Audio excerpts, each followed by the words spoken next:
नमस्कार दोस्तों। आज के इस नए एक्सप्लेनर में आपका बहुत बहुत स्वागत है। आज हम जिस जगह की बात करने वाले हैं ना, वो मुंबई का देवनाथ डंपिंग ग्राउंड है। सच कहूं तो ये सिर्फ एक जगह नहीं है, बल्कि कचरे के इन विशाल पहाड़ों के बीच बसी एक पूरी की पूरी दुनिया है। आज हम सीधे ग्राउंड जीरो पर चलेंगे, कुछ चौंकाने वाले फैक्ट्स देखेंगे और इस जगह की असली सच्चाई का पर्दाफाश करेंगे। चलिए शुरू करते हैं।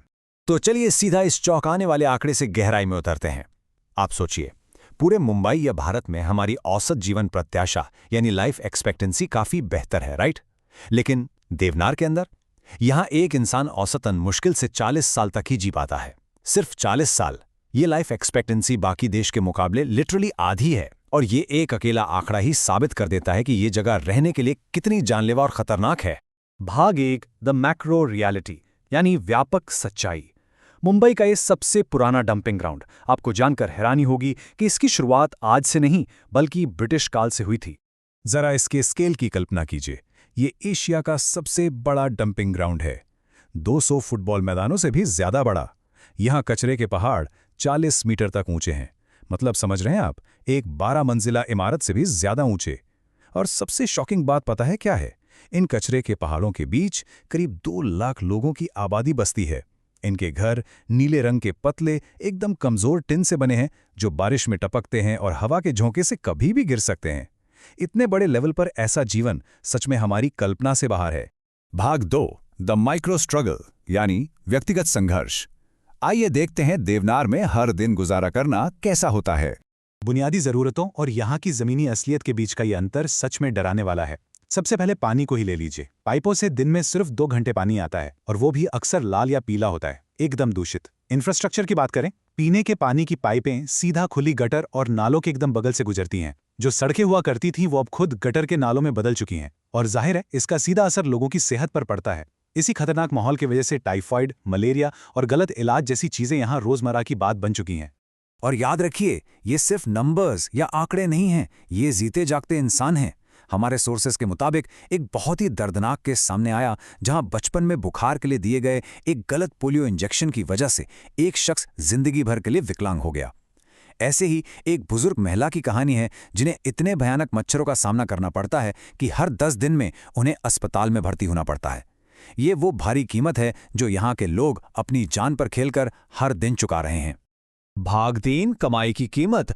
यहाँ जिंदा रहने और 2 पैसे कमाने के बीच की खतरनाक जद्दोजहद को समझना बहुत जरूरी है। अब जरा इस स्लाइड पर ध्यान दीजिए।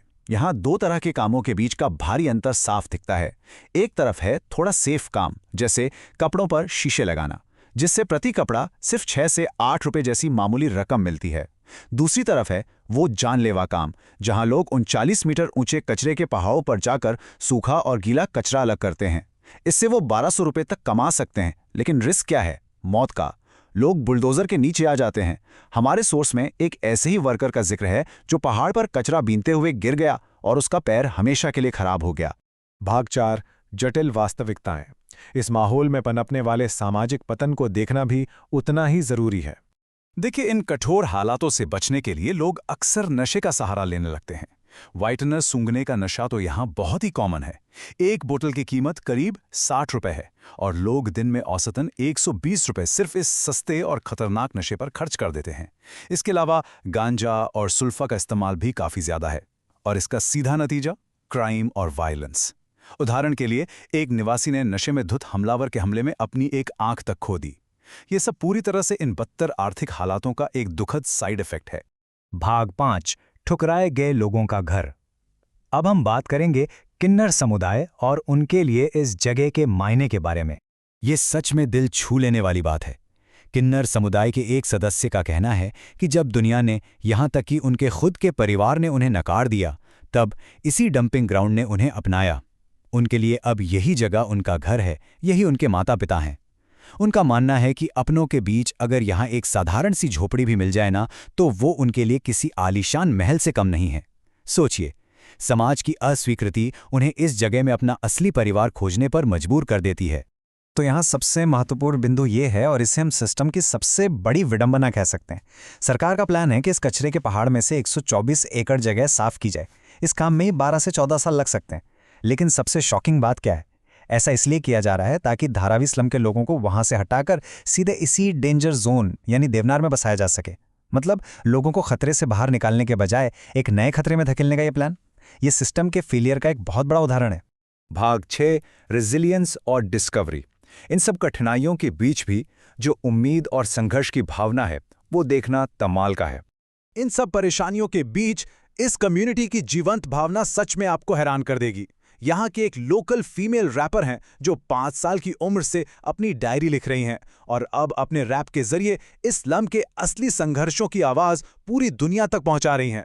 दूसरी ओर यहाँ की सांस्कृतिक और धार्मिक ताकत देखिए।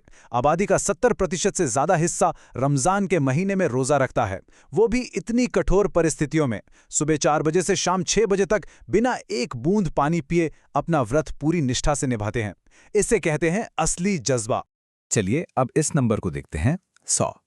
ये कोई मामूली संख्या नहीं है, ये उन 100 लोकल बच्चों की संख्या है जो हर दिन युवाओं द्वारा चलाए जा रहे एक ट्यूशन सेंटर में पढ़ने आते हैं। हम अक्सर मीडिया में देखते हैं कि ऐसी जगहों पर सिर्फ क्राइम या नशा होता है, राइट? लेकिन ये ट्यूशन सेंटर उस घिसी पीटी सोच का सबसे करारा जवाब है। ये बच्चे दिन रात पढ़ाई कर रहे हैं ताकि वो इस स्लम की छवि और अपना भविष्य दोनों बदल सकें। और इसीलिए इस एक्सप्लेनर के अंत में मैं आपको एक बहुत ही पावरफुल सवाल के साथ छोड़ना चाहता हूं। क्या कीचड़ में कमल नहीं खिलते? अगर ये बच्चे इस गंदगी और कचरे के विशाल पहाड़ों के बीच पैदा होकर भी बदलाव की इतनी मजबूत उम्मीद रख सकते हैं, तो क्या यहाँ बदलाव सच में संभव नहीं है? मुझे लगता है अब समय आ गया है कि हम अपने खुद के पूर्वाग्रहों पर सवाल उठाएं। हमारे साथ इस विश्लेषण में जुड़ने के लिए बहुत बहुत धन्यवाद। तथ्यों को ऐसे ही गहराई से समझते रहिए और सीखते रहिए।